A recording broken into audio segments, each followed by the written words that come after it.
Good morrow, scholars. Welcome to, I don't know what to call this. A throwback? No, that wouldn't be it. See, what it is a while back I read uh, Life and Death, Twilight Reimagined. Did I say that right? Anyway, and I had meant to go back and read uh, Twilight, the original, Twilight proper. And I never got around to it. Well, I say that, but I made it about 6 chapters in, and then it just kind of stayed on my shelf over there next to where Boots is. So I was thinking, at the very least, I can read the first chapter and the last chapter of Twilight on the channel, and I guess until I think of a really good series of books to read, I could just read Twilight for now, and we can see how it stacks up to Twilight Reimagined. And then I can have like a comparison video finally made, like I said I was going to. Anyway, before I get to be too distracted, and he's in the tub still, I went for a jog earlier, so I'm a little sweaty. And I'm really thirsty. I should have thought about that before I started the video. We are in chapter 1, page 3, and that bothers me a lot more than it should.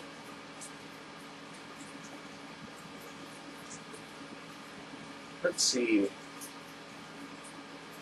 What voices do I have for the characters today? My mother drove me to the airport with the windows rolled down. I also do this. Actually, I think I'd be the one driving my mom. My mom, when she drives, it scares me. It was 75 degrees in Phoenix. That's pretty cool, all things considered. The sky, a perfect cloudless blue. I was wearing my favorite shirt, sleeveless, white, eyelet lace. What? I don't know what that means. I was wearing it as a farewell gesture. My carry-on item was a parka. I don't need parkas. One time when I was up in Ohio for my sister's wedding, I was playing in the snow, and natives to Ohio were asking me how I was doing that because it was just so cold. And I thought that was hilarious. In the Olympic Peninsula of northwest Washington State, a small town named Forks exists. Off to a great start. Under a near constant cover of clouds, it rains on this inconsequential town more than any other place in the United States of America. And that was all the research that was done. Where was I? It was from this town and its gloomy, omnipresent shade that my mother escaped with me when I was only a few months old. That's messed up. It was in this town that I'd been compelled to spend a month every summer until I was 14. That was the year I finally put my foot down. These past 3 summers, my dad, Charlie, vacationed with me in California for 2 weeks instead. That's sad. I forgot how much I felt for Charlie. I want a book about him.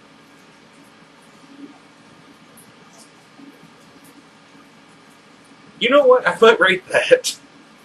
Obviously, it would have to be lawyer-friendly equivalents and XPs of such things, but I would like to see a series on Charlie. Anyway, would you help me write a book about Charlie from Twilight? Obviously, if we actually wrote a book, it wouldn't be Charlie, but it would be Charlie. Absolutely. Okay, cool. Good luck. Oh, Iggy's in there, by the way. Oh man, where was I? Sorry. It was to forts that I now exiled myself, an action that I took with great horror. I detested forts. I loved Phoenix. I loved the sun and the blistering heat. I loved the vigorous, sprawling city. Bella, my mom said to me the last of 1,000 times before I got on the plane, you don't have to do this. My mom looks like me. My mom looks like me. Except with short hair and laugh lines. I felt a spasm of panic as I stared at her wide, childlike eyes. How could I leave my loving, erratic, harebrained mother to fend for herself? And that is why I still here for my mom. Of course, she had Phil now, so the bills would probably get paid. There would be food in the refrigerator, gas in her car, and someone could call when she got lost, but still. I remember a couple weeks ago, my mom and me took my brother Joseph up to the park to go for her daily walks that she needs to go on, that she doesn't go on daily. And we were playing Pokemon Go, and my thing wasn't working, so I couldn't catch the drowsies that were there. So I waited and waited and waited, and they went off without me. And by the time I caught up to my mom, Joseph had left her by herself. And when I saw this, I had to run after her. She thought it was funny. I was genuinely horrified that she was going to fall into the lake. Anyway, where was it?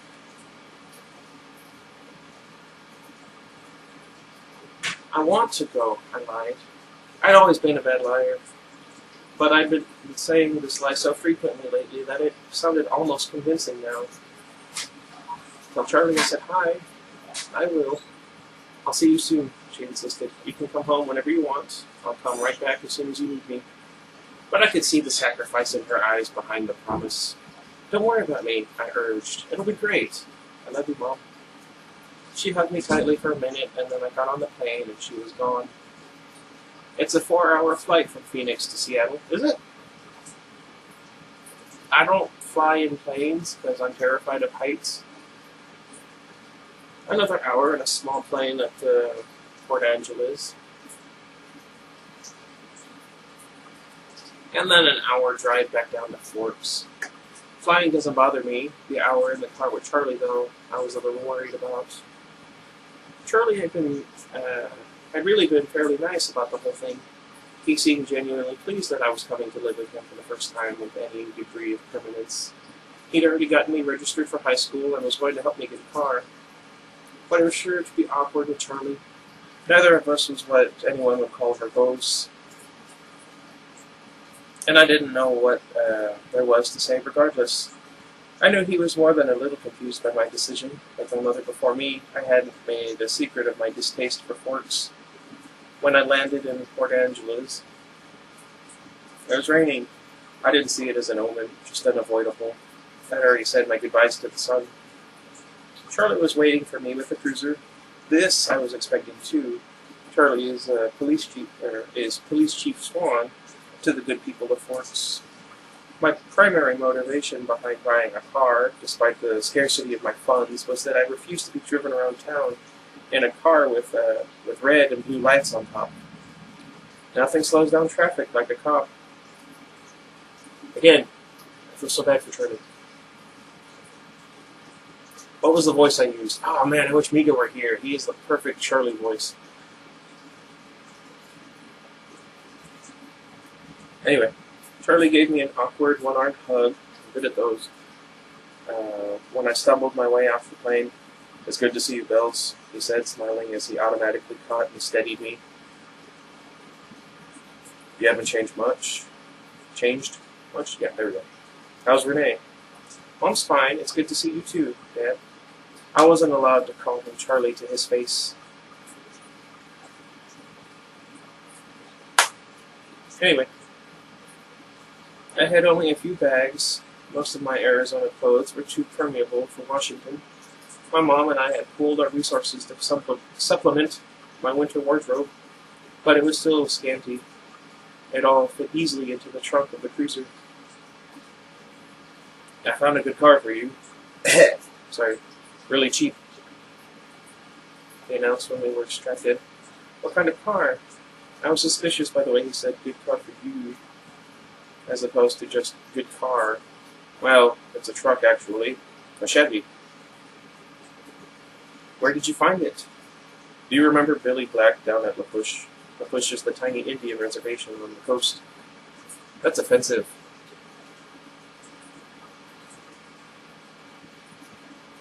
Let's not get into this. No.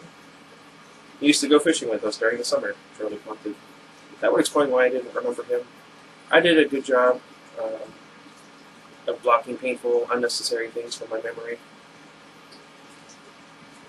Well, he's in a wheelchair now, Charlie continued when I didn't respond, so he can't drive anymore, and he offered to sell me his truck cheap. I just thought about what happened.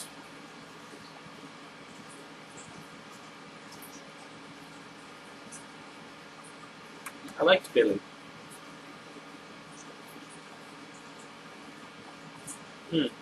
What year is it? I could see from his change of expression that this was the question he was hoping I wouldn't ask. Well, Billy's done a lot of work on the engine. It's only a few years old, really. Let's see. I hoped he didn't think so little of me as to believe I would give up that easily. When did he buy it? He bought it in '84, I think. Did he buy it new? Well, no. I think it was new in the early '60s, or late '50s at the earliest, he admitted sheepishly. Dad, I don't really know anything about cars. I wouldn't be able to fix it if anything went wrong. And I couldn't afford a mechanic. Really, Bella, the thing runs great. They don't build them like that anymore.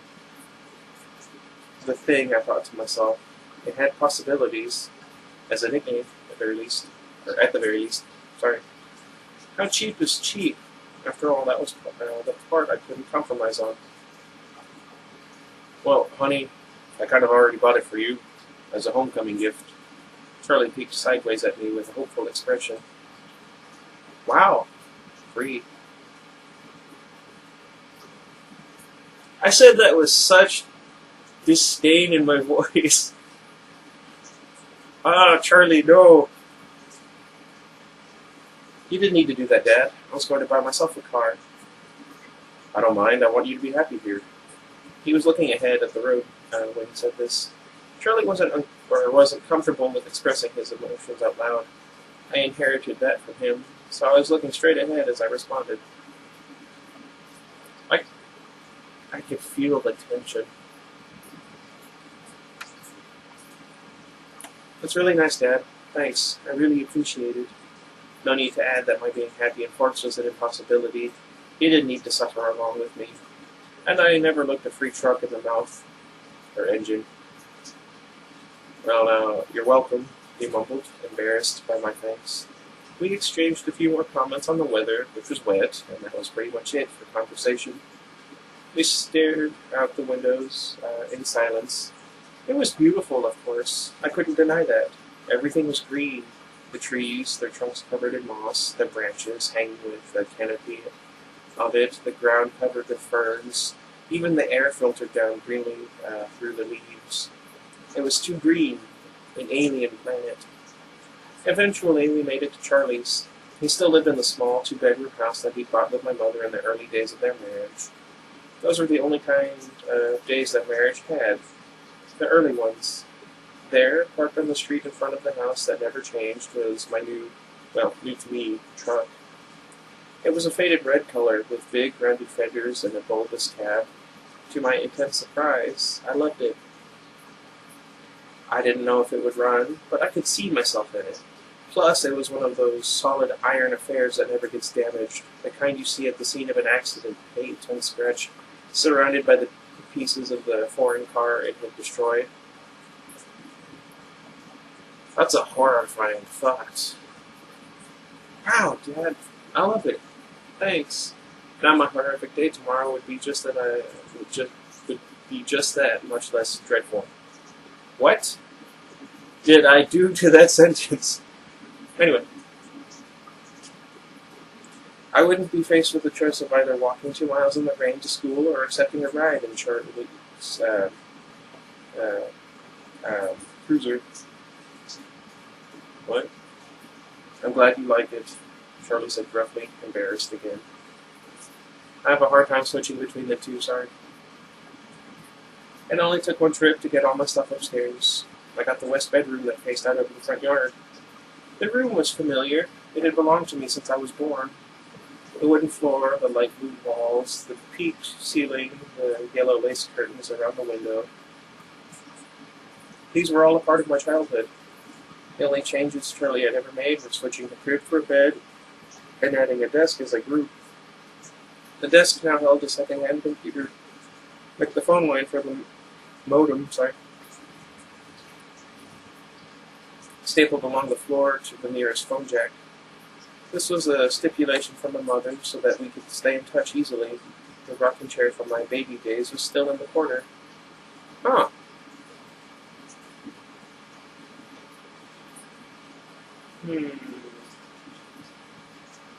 There was only one small bathroom at the top of the stairs, which I would have to share with Charlie.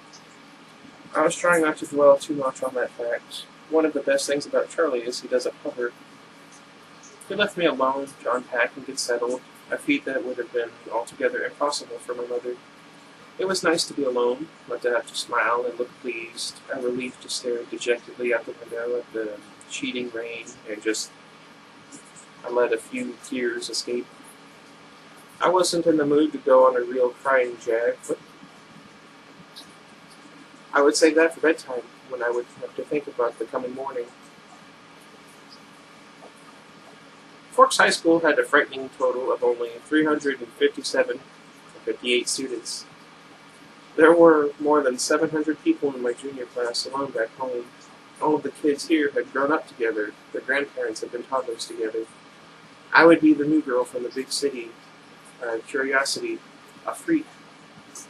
Maybe if I looked like a girl from Phoenix, sure, I could work this to my advantage. But physically, I'd never fit in anywhere. I should be tan, sporty, blonde, a volleyball player, or a cheerleader perhaps. All the things that go with living in the Valley of the Sun. My mom's from the Valley, but I won't tell you which one. Mostly because I'm not sure which one it is. There's so many. Instead, I was ivory-skinned without even the excuse of blue eyes or red hair, despite the constant sunshine. I'd always been slender, but soft somehow. Obviously not an athlete. I didn't have the necessary hand-eye coordination to play sports without humiliating myself and harming both myself and anyone else who stood too close. I had that problem. When I finished putting my clothes in the old pine dresser, I took my bag of bathroom necessities and went to the communal bathroom to clean myself up after a day of travel. I looked at my face in the mirror as I brushed through my tangled, damp hair. Maybe it was the light, but already I looked sallower, unhealthy. My skin could be pretty. It was very clear, almost translucent looking, but it all depended on color. I had no color here. Ugh. Facing my pallid reflection in the mirror, I was forced to admit that I was lying to myself. It wasn't just physically that I'd never fit in, and if I couldn't find a niche in a school with 3,000 people, what were my chances here? I didn't relate well to people my age. Maybe the truth was that I didn't relate to people well, period. Even my mother, who I was closer to than anyone else on the planet, was never in harmony with me, never on exactly the same page. Sometimes I wondered if I was seeing the same things through my eyes that the rest of the world was seeing through theirs. Maybe there was a glitch in my brain. But the cause didn't matter. All that mattered was the effect. And tomorrow would just be the beginning. I have that problem too with people. I didn't sleep well that night, even after I was done crying. The constant whooshing of the rain and wind across the roof wouldn't fade into the background. I pulled the faded old quilt over my head and later added the pillow too, but I couldn't fall asleep until after midnight when the rain finally settled into a quieter drizzle. Thick fog was all I could see out my window in the morning, and I could feel the claustrophobia creeping in on me. You could never see the sky here. It was like a cage. Breakfast with Charlie was a quiet event. He wished me good luck at school. I thanked him, knowing his hope was wasted.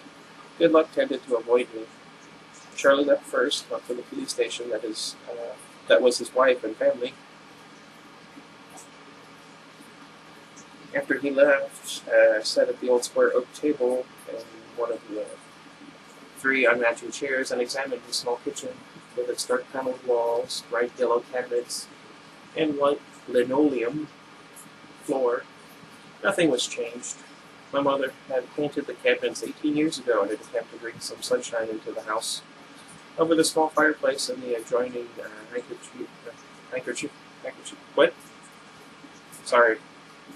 sized family room was a row of pictures.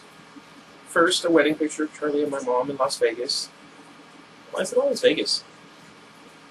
At one of the three of us in the hospital after I was born, taken by a helpful nurse, followed by the procession of my school pictures up to last year's. Those were embarrassing to look at. I would have to see what I could do to get Charlie to put them somewhere else, at least while I was living here. It was impossible, being in this house, not to realize that Charlie had never gotten over my mom. It made me uncomfortable. I didn't want it to be too early to school, but I couldn't stay in the house anymore. I donned my jacket, which had the feel of a biohazard suit, and headed out into the rain. It was drizzling still, not enough to set me through immediately as I reached for the house key that was always hidden under the eaves by the door and locked up. The sloshing of my new waterproof boots was unnerving. I missed the normal crunch of gravel as I walked. I couldn't pause and admire my truck again as I wanted. I was in a hurry to get out of the misty wet that swirled around my head and clung to my hair under my hood. Inside the truck, it was nice and dry. Either Billy or Charlie had obviously cleaned it up, but the tan upholstered seats still smelled faintly of tobacco, gasoline, and peppermint. That's an interesting combination, and it makes me feel like I wanted to throw up. The engine started quickly, to my relief, but loudly, roaring to life and then idling at top volume. Well, a truck this old was bound to have a flaw. The antique radio worked, a plus that I hadn't expected. Dun dun dun. Finding the school wasn't difficult, though I'd never been there before. The school was, like most other things, just off the highway. It was not obvious that it was a school. Only the sign, which declared it to be the Forks High School, made me stop. It looked like a collection of matching houses built with maroon-colored bricks. There were so many trees and shrubs that I couldn't see its size at first. Where was the feel of the institution? I wondered nostalgically. Where were the chain-link fences and metal detectors? I parked in front of the first building, which had a small sign over the door reading Front Office. No one else parked there, so I was sure it was off limits, but I decided I would get directions inside instead of circling around in the rain like an idiot. I stepped unwillingly out of the toasty truck cab and walked down a little stone path lined with dark hedges. I took a deep breath before opening the door. Inside, it was brightly lit, warmer than I'd hoped. The office was small, a little waiting area with padded folding chairs, orange-flecked commercial carpet, notices and awards cluttering the walls, a big clock ticking loudly. Plants grew everywhere in large plastic pots, as if there wasn't enough greenery outside. The room was cut in half by a long counter, cluttered with wire baskets full of papers and brightly colored flyers taped to its front. There were 3 desks behind the counter, one of which was manned by a large, red-haired woman wearing glasses. She was wearing a purple t-shirt, which immediately made me feel overdressed. Dun, dun, dun. The red-haired woman looked up. "Can I help you?" "I'm Isabella Swan," I informed her, and saw the immediate awareness light her eyes. I was expected. A topic of gossip, no doubt. Daughter of the chief's flighty ex-wife, come home at last. "Of course," she said. She dug through a precariously stacked pile of documents on her desk until she found the one she was looking for. "I have your schedule right here, and a map of the school." She brought several sheets to the counter to show me. She went through my classes for me, highlighting the best route to each on the map, and gave me a slip had each teacher sign, which I was to bring back at the end of the day. She smiled at me and hoped, like Charlie, that I would like it here in Forks. I smiled back as convincingly as I could. That wasn't my smile, I'm just saying, like, that sounds like drooling. Anyway. When I went back to my truck, other students were starting to arrive. I drove around the school, following the line of traffic. I was glad to see that most of the cars were older like mine, nothing flashy. At home, I lived in one of the few lower-income neighborhoods that were included in the Paradise Valley district. It was common to see a new Mercedes or Porsche in the student lot. The nicest car here was a shiny Volvo, and it stood out. Still, I cut the engine as soon as I was in a spot so that the thunder's volume wouldn't draw attention to me. I looked at the map in the truck, trying to memorize it now. Hopefully I wouldn't have to walk around with it stuck in front of my nose all day. I stuffed everything in my bag, slung the strap over my shoulder, and sucked in a huge breath. I can do this, I lied to myself feebly. No one was going to bite me.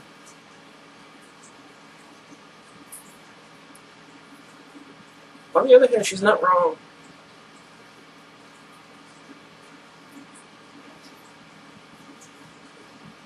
I finally exhaled and stepped out of the truck. I kept my face pulled back into my hood as I walked to the sidewalk for the good teenagers. My plain black jacket didn't stand out, I noticed with relief. Once I got around the cafeteria, Building 3 was easy to spot. A large black 3 was painted on a white square on the east corner. I felt my breathing gradually creeping toward hyperventilation as I approached the door. I tried holding my breath as I followed two unisex raincoats through the door. The classroom was small. The people in front of me stopped just inside the door to hang up their coats on a long row of hooks. I copied them. There were two girls, one a porcelain-colored blonde, the other also pale with light brown hair. At least my skin wouldn't stand out here. Anyway, I took the slip up to the teacher, a tall, balding man whose desk had a nameplate identifying him as Mr. Mason. He gawked at me when he saw my name, not an encouraging response, and of course I flushed tomato red. But at least he sent me to an empty desk at the back without introducing me to the class. It was harder for my new classmates to stare at me in the back, but somehow they managed. I kept my eyes down on the reading list the teacher had given me. It was fairly basic. Bronte, Shakespeare, Chaucer? I don't think I ever found out the last time I read this. Faulkner? I'd already read everything. That was comforting and boring. I wondered if my mom would send me my own folder of essays, or if she would think I was cheating. I went through different arguments with her in my head while the teacher droned on. When the bell rang, a nasal buzzing sound, When the bell rang, a nasal buzzing sound, there we go. A gangly boy with skin problems, and black hair, what? I need to wake up. Oh, there. Ugh. Where was I again? Oh, okay. And hair black as an oil slick leaned across the aisle to talk to me. That's not a great way to describe somebody.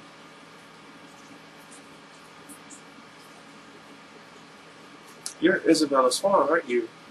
He looked like the overly helpful chest bump type. Bella, I corrected. Everyone within a 3-seat radius trying to look at me. Where's your next class? He asked. I had the check in my bag. Government with Jefferson in Building 6. There was nowhere to look without meeting curious eyes. I'm heading toward Building 4. I could show you the way. Definitely over-helpful. Wait a minute. I'm Eric, by the way, he added. I smiled tentatively. Thanks. We got our jackets and headed out into the rain, which had picked up. I could have sworn several people behind us were walking close enough to eavesdrop. I hoped I wasn't getting paranoid. So, this is a lot different than Phoenix, huh? He asked. Very. It doesn't rain much there, does it? 3 or 4 times a year. Wow. What must that be like? He wondered. Sonny, I told him. What? You don't look very tan. My mother is part albino. I want to say something, but I just made this joke like 2 days ago. Not about my mom, but never. I think we're talking about Game of Thrones. He studied my face apprehensively, and I sighed. It looked like clouds, and a sense of humor didn't mix. A few months of this, and I forget how to use sarcasm. My one good trait. We walked back around the cafeteria to the south buildings by the gym. Eric walked me right to the door, though it was clearly marked. Well, good luck, he said as I touched the handle. Maybe we'll have some other classes together. He sounded hopeful. I smiled at him vaguely and went inside. The rest of the morning passed in about the same fashion. My trigonometry teacher, Mr. Varner, who I wouldn't have hated anyway just because of the subject he taught, was the only one who made me stand in front of the class and introduce myself. I stammered and blushed and tripped over my own boots on the way to my seat. After 2 classes, I started to recognize several of the faces in each class. There was always someone braver than the others who would introduce themselves and ask me questions about how I was liking forks. I tried to be diplomatic, but mostly I just lied a lot. At least I never needed the map. One girl sat next to me in both Trig and Spanish, and she walked with me to the cafeteria for lunch. She was tiny, several inches shorter than my 5 feet 4 inches, but her wildly curly dark hair made up a lot of the difference between our heights. I couldn't remember her name, so I smiled and nodded as she prattled about teachers and classes. I didn't try to keep up. Who is it? I don't know. She sat at the end of a full table with several of her friends, who she introduced me to. I forgot all of their names as soon as she spoke them. That's messed up. I seemed impressed by her bravery in speaking to me. The boy from English, Eric, waved at me from across the room. I was there, sitting in the lunchroom, trying to make conversation with several curious strangers that I first saw them. They were sitting in the corner of the cafeteria, as far away from where I sat as possible in the long room. There were 5 of them. They weren't talking, and they weren't eating, but they each had a tray of untouched food in front of them. They weren't gawking at me, like most of the other students, so it was safe to stare at them without fear of meeting excessively interested pairs. An excessively interested pair of eyes that were. Sorry. But it was none of these things that caught and held my attention. They didn't look anything alike. Of the 3 boys, one was big, muscled like a serious weightlifter with dark curly hair. Wait a minute. Another was taller, leaner, but still muscular and honey blonde. The last was lanky, less bulky, with untidy bronze-colored hair. He was more boyish than the others, who looked like they could be in college, or even teachers rather than students. The girls were opposites. The tall one was statuesque. She had a beautiful figure, the kind you saw on the cover of the Sports Illustrated swimsuit issue. The kind that made every girl around her take a hit on her self-esteem just by being in the room. Her hair was golden, gently waving to the middle of her back. Wait a minute.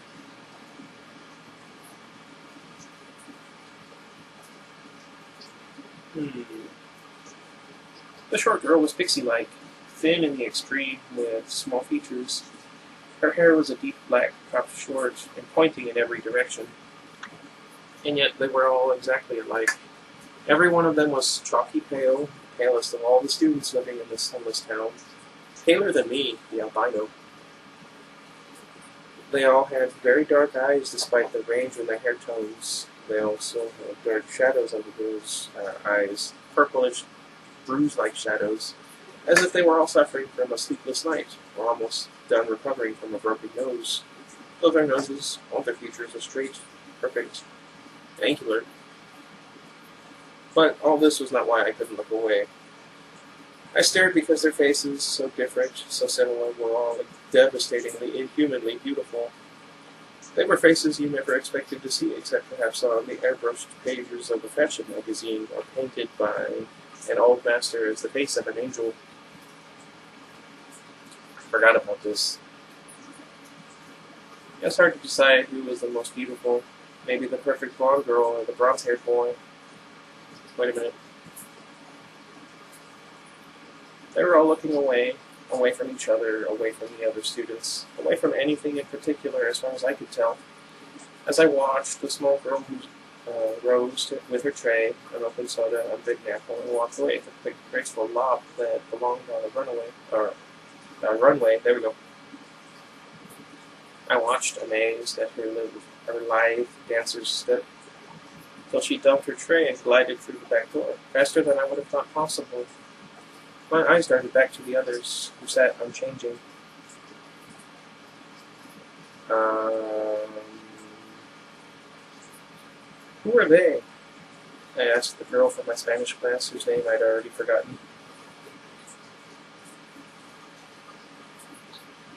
As she looked up to see who I meant, though already knowing probably from my tone, suddenly he looked at her, the thinner one, the boyish one, the youngest perhaps? He looked at my neighbor for just a fraction of a second, and then his dark eyes flickered toward mine. He looked away quickly, more quickly than I could, though in a flush of embarrassment. I dropped my eyes at once. In that brief flash of a glance, his face held nothing of interest. I don't know. It was as if she had called his name, and he looked up involuntarily in response, already having decided not to answer. My neighbor giggled in embarrassment, looking at the table like I did. Dun dun dun. That's Edward and Emmett Cullen, and Rosalie and Jasper Hale. The one who left was Alice Cullen. They all lived together with Dr. Cullen and his wife, she said under her breath. I glanced sideways at the beautiful boy, who was looking at his tray now, picking a bagel to pieces with long, pale fingers. His mouth was moving very quickly, his perfect lips barely opening. The other three still looked away, and yet I felt he was speaking quietly to them. Strange, unpopular names, I thought, the kinds of names grandparents had. But maybe that was in vogue here, small-town names. I finally remembered that my neighbor was called Jessica, a perfectly common name. There were 2 girls named Jessica in my history class back home. I'm friends with the Jessica. Hey. I mean, I know her name, but I don't know, are we friends? Try to be friendly. I don't have many friends. Wow, nothing's changed since I read We Met. Anyway. This is going to be a long video. I forgot where I was. Dang it. Oh. They are very nice looking. I struggled with the conspicuous understatement. Yes, Jessica agreed with another giggle. They're all together, though. Emmett, Rosalie, and Jasper, and Alice. I mean, what? Yeah. And they live together. Her voice held all the shock and condemnation of the small town, I thought critically. But if I was being honest, I had to admit that even in Phoenix it would cause gossip. Which ones are the Cullens? I asked. They don't look related. Oh, they're not. Dr. Cullen is really young. In his 20s or early 30s. They're all adopted. The Hales are brother and sister, twins, the Blondes, and their foster children. They look a little old for foster children. They are now. Jasper and Rosalie are both 18, but they've been with Mrs. Cullen since they were 8. She's their aunt or something like that. That's really kind of nice for them to take care of all those kids like that when they're so young and everything. I guess so. Jessica admitted reluctantly, and I got the impression she didn't like the doctor and his wife for some reason. With the glances she was throwing at their adopted children, I would presume the reason was jealousy. I think that Mrs. Cullen can't have any kids, though, she added, as if that lessened her kindness. That is kind of messed up.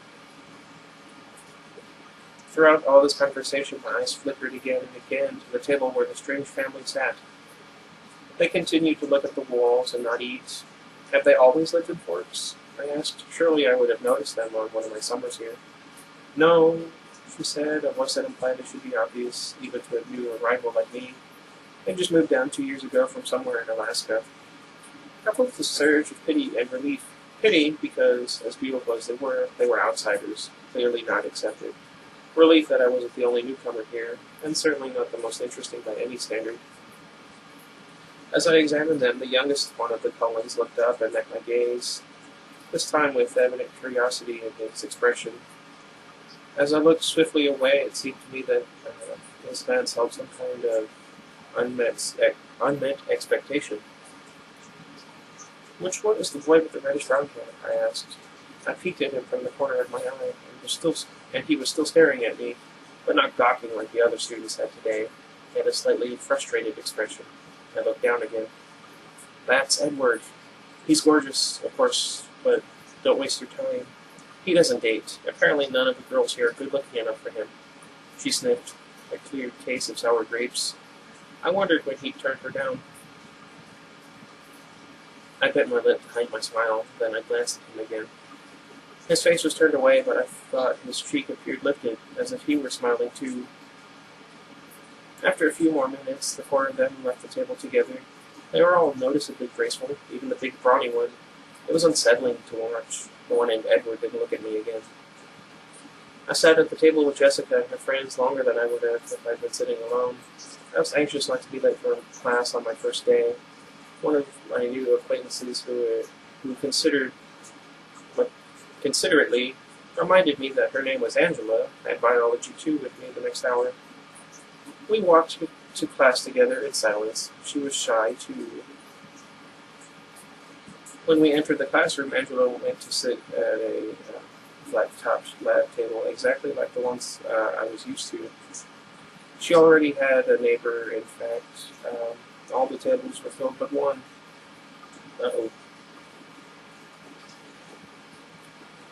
Next to the center aisle, I recognized Edward Cullen by his unusual hair, sitting next to that single open seat. As I walked down the aisle to introduce myself to the teacher and get my slip signed, I was watching him surreptitiously. Just as I passed, he suddenly went rigid in his seat. He stared at me again, meeting my eyes with the strangest expression on his face. It was hostile, furious. I looked away quickly, shocked, going red again. I stumbled over a book in the walkway and had to catch myself on the edge of the table. The girl sitting there giggled. That would happen to me. I noticed that his eyes were black. Cold black. Wait a minute. Ow, my back. Mr. Banner. Did she mention his name earlier? Signed my slip and handed me a book with no nonsense about introductions. I could tell we were going to get along. Of course, he had no choice but to send me to the one open seat in the middle of the room.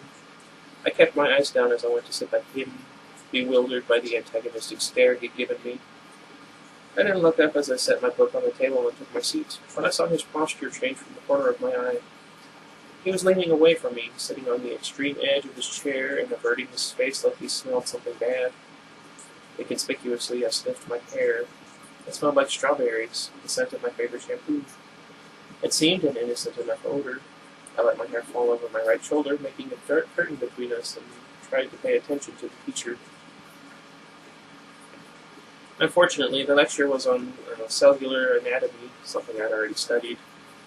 I took notes carefully anyway, always looking down.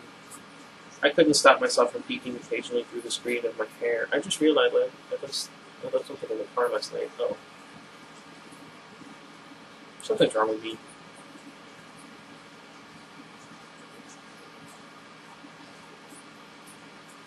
What was it? Oh. I couldn't stop myself from peeking occasionally through the screen of my hair at the strange boy next to me. During the whole class, he never relaxed his stiff position on the edge of his chair, sitting as far from me as possible. I could see his hand on his left leg was clenched into a fist, tendons standing out under his pale skin. This, too, he never relaxed. He had the long sleeves of his white shirt pushed up to his elbows, and his forearm was surprisingly hard and muscular beneath his light skin. He wasn't nearly as slight as he'd looked next to his burly brother. The class seemed to drag on longer than the others. Was it because the day was finally coming to a close, or because I was waiting for his tight fist to loosen? It never did. He continued to sit so still it looked like he wasn't breathing. What was wrong with him? Was this his normal behavior? I questioned my judgment on Jessica's bitterness at lunch today. Maybe she was not as resentful as I thought. It couldn't have had anything to do with me. He didn't know me from Eve. I don't know what that means. I peeked up at him one more time and regretted it. He was glaring down at me again, his black eyes full of revulsion. As I flinched away from him, shrinking against my chair, the phrase, if looks could kill, suddenly ran through my mind. At that moment, the bell rang loudly, making me jump, and Edward Cullen was out of his seat. Fluidly he rose. He was much taller than I thought, his back to me, and he was out the door before anyone else was out of their seat.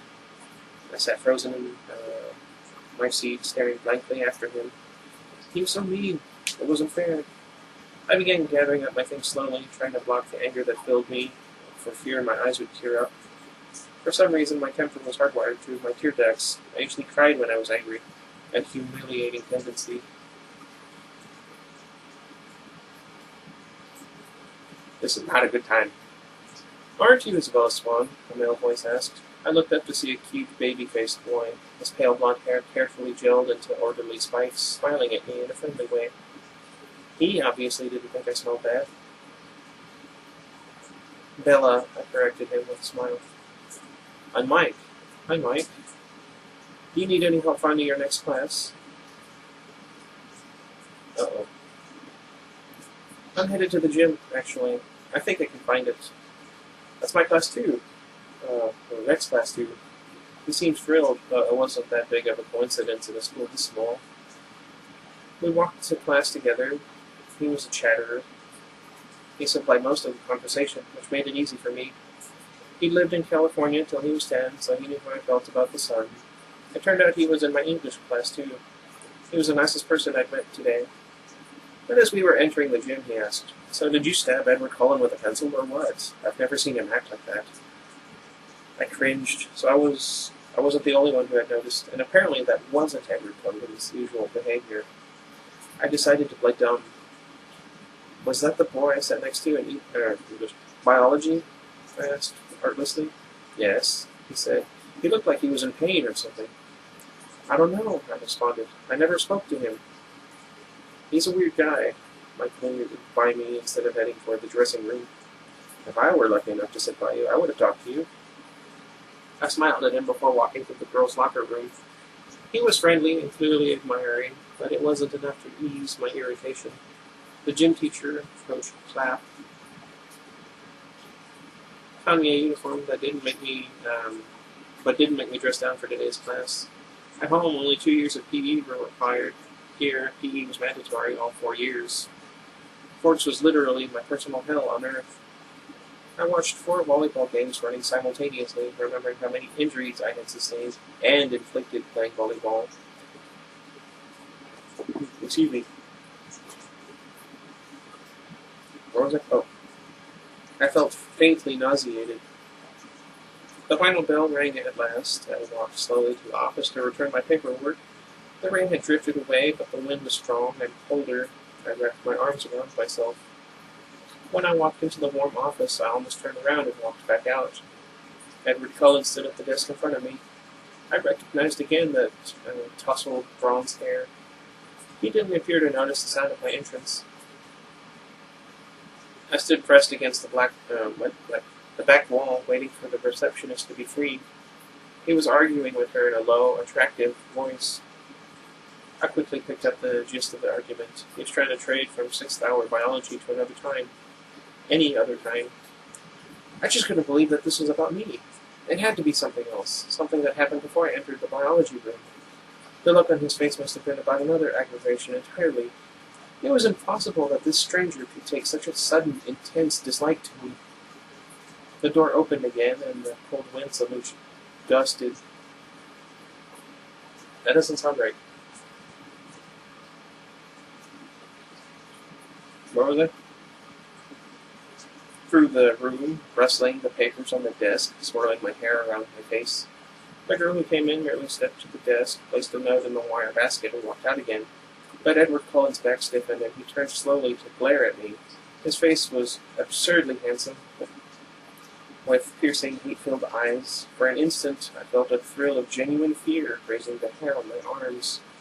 The look only lasted a second, but it chilled me more than the freezing wind. He turned back to the receptionist. "Never mind, then," he said, hastily in a voice like velvet. "I can see that it's impossible. Thank you so much for your help." And he turned on his heel without another look at me and disappeared out the door.